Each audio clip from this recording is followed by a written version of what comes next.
down in Philadelphia, and the amount that people invested in these animatronic suits was just incredible. I mean, it was real low tech, but there were suits that had cameras, so you didn't have to see from inside. There were suits that had air conditioning in them and everything. Wow. It was just incredible. Next level. Yeah, I mean, they get really hot inside the suit. Do you see yourself ever going that deep into it? No. I mean, just knitting yourself in Iron Man armor.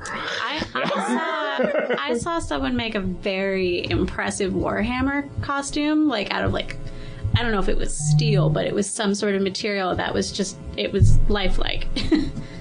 Yeah, I mean, some of these people should be hired by the studios because there's clear talent, and then there's like, I remember going and there was just talent, and just stuff that you just admired, and then there was this whole branch that you just felt sad for the people because they had done their best, but it was so sub-best compared to these people that had more time, talent, or money or something, and just, walk in with this Iron Man Mark 7 armor, and this guy's got, he cut up steel trash cans he got from behind his grandfather's house, and it's like you see his and you go, wow, and then the other guy walks in, everybody just shifts over, and it's hard to compete. It is. So since they've canceled the Harry Potter thing, what will you do? I guess I'll just have to keep reading the books, and after I've read through them a couple of times, watch the movies to kind of get the visual feel for it too, and repeat. Now, I can't. How many days a week are you out doing an event? I don't just have that. There's other things. But yeah, I'll have a couple meetings per week. Well, you're doing events. You're out being an ambassador for the town too a lot, and so there's all the town events, and then there's your events on top of it. It's like you seem to have layers. Like when you came to the escape room we did, you had an entourage. Oh, yeah. That's how I noticed when you came in the room. There was like this entourage. And it was just this, you could tell that these guys didn't wander in. This was part of a plan. And how did you guys do on that? On the escape room? We won, and we were gonna actually beat the record time, but there was like one clue that we couldn't get after it was a very short period of time, but that took us most of the rest of the time available. And they finally were like, here's a big hint, and then we got it. So you almost broke the record.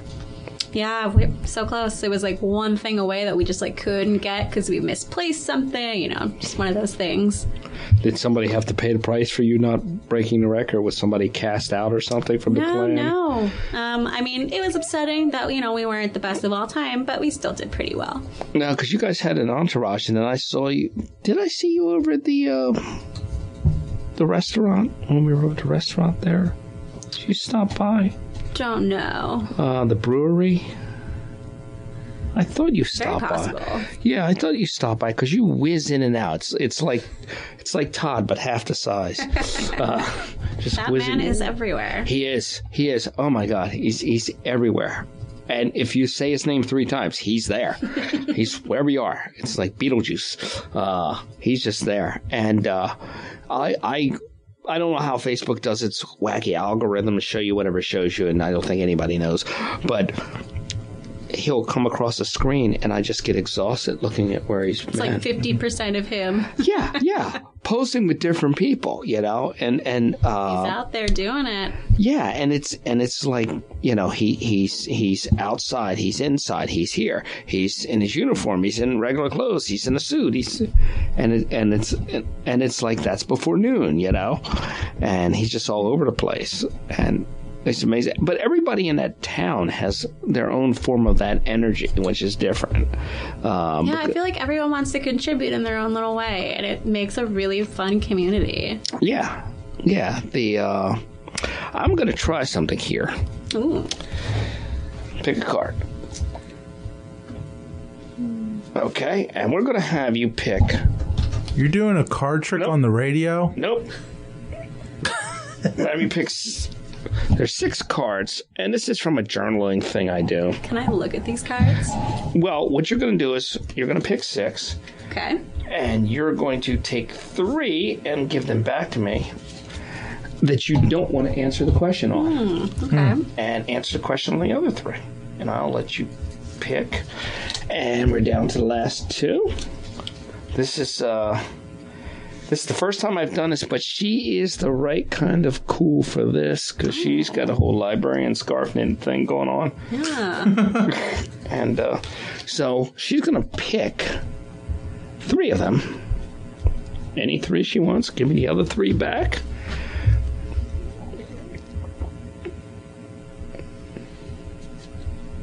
Those are instructions.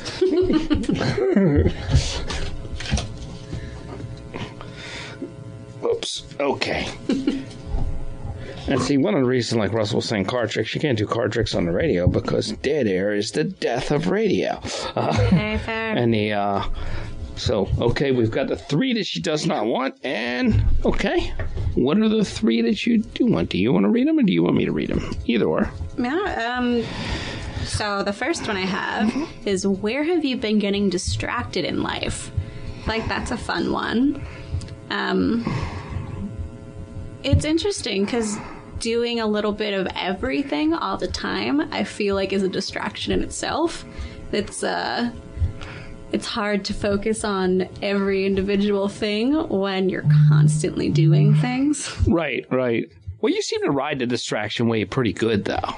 It's a thing. I used to do theater a lot, and it's kind of a thing that, you just keep going and going and going, especially during Tech Week and through the performance, that when you stop, like, you just get wildly sick because your body just crashes.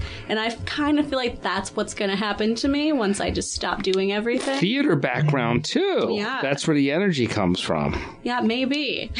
That's where the energy comes from. Okay. So there's that. Okay. The second question. What lessons did you learn this past year? How have you grown and improved?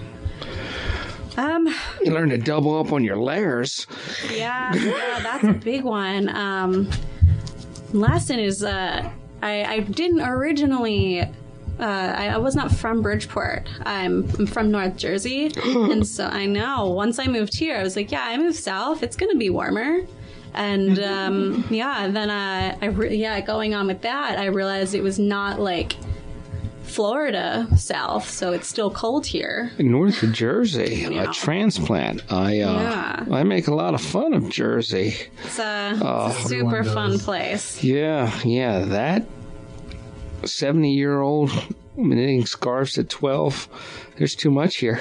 I can't. A little bit of everything. I can't consume it all. So how long have you been here? Say I've been here since the end of 2014. So I guess it'd be a little over 4 years. So how do you like left turns? They're awesome.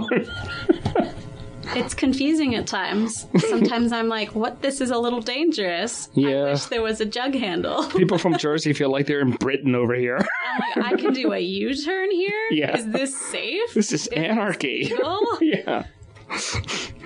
Yeah. But it's so much harder to find liquor, though. Yeah, that's got to be one of my biggest complaints about this state. Its liquor laws are very confusing. Yeah, stop hiding your liquor. Just keep it all in the same store. There you go. Okay. But yeah. And lastly, third question: where in the world do you have no desire to travel, and why? Back to Jersey. I am a very big proponent of warm weather. Hence I was disappointed to find that it was still cold here, for some reason in Pennsylvania. So I really don't have any interest in going to cold places. I'm very bad at doing that. My boyfriend very much likes cold places. And I think, it's kind of like one of those, just you kind of have to give a little and then you can get a little. So eventually, we'll go to a warm place. but I feel like I've just been to too many cold places, and they're all the place I don't want to be. How much does he like cold places? Well, cold places tend to be the outdoors hiking type of places. Yeah, but he's not the shorts in January guy, is he? Okay, No. okay, because I think that's kind of like a deal breaker, you know? Yeah.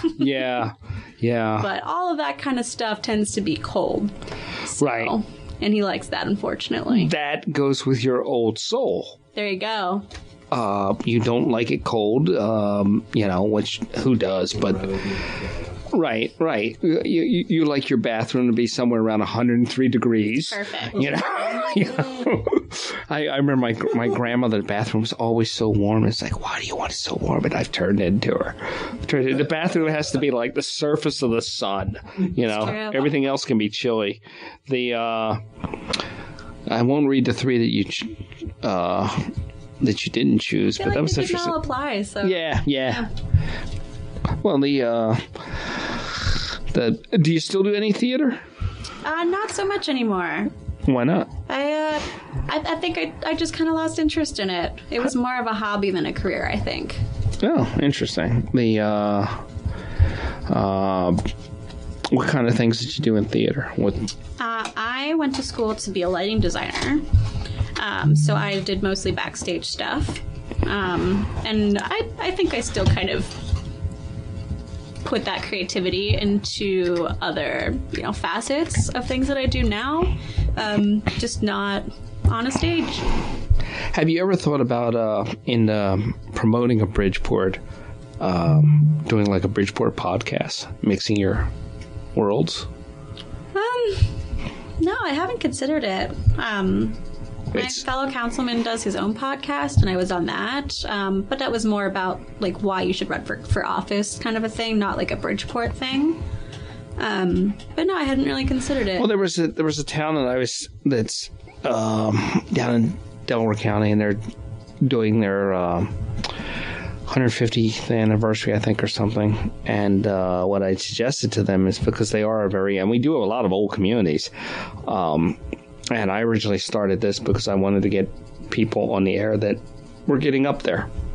Mm-hmm. And then because we're all aging at the same rate, not the same mileage, but the same rate. Like, except for me, because I'm now, in my hundreds at this point. Yeah. Estimating. Yeah. You're going to be 200 by next week or something. And just, I suggested to them that they interview the people down in residence in the town and do like a storyboard type thing about their town and what they remember about their town, what they love about their town, and just do 3 minutes with everybody and just put that together for celebration of their town's anniversary. That's a really cool idea. You could do that in Bridgeport. That would be the kind of perky energy thing you could do, and and Bridgeport Strong and all that stuff. Which is, my God, that man has marketed that. That man is a marketing genius. He's all over the place. He's a good guy. Good guy. He's got a lot of energy too. And you consider him energetic. Yeah, very much so. He's always out there. He gets up and meets people at Wawa on Monday morning. Well, yeah, I feel like Monday mornings should be like outlawed. He's just out there. A little more darkness comes out. Audiobooks and Monday. So I guess listening to an audiobook on Monday morning would just be purgatory. I don't know how I'd get through the day. I have somebody I do work with, and she sends a thing every week, Happy Monday, and I just I can't take it. But you just found why. Why? Yeah. Well, thank you very much for coming, and thank you for what you do, and certainly appreciate it, and hope you live to the ripe old age of 200. Me too. Thanks so much for having me. Okay, Russell, hit the button.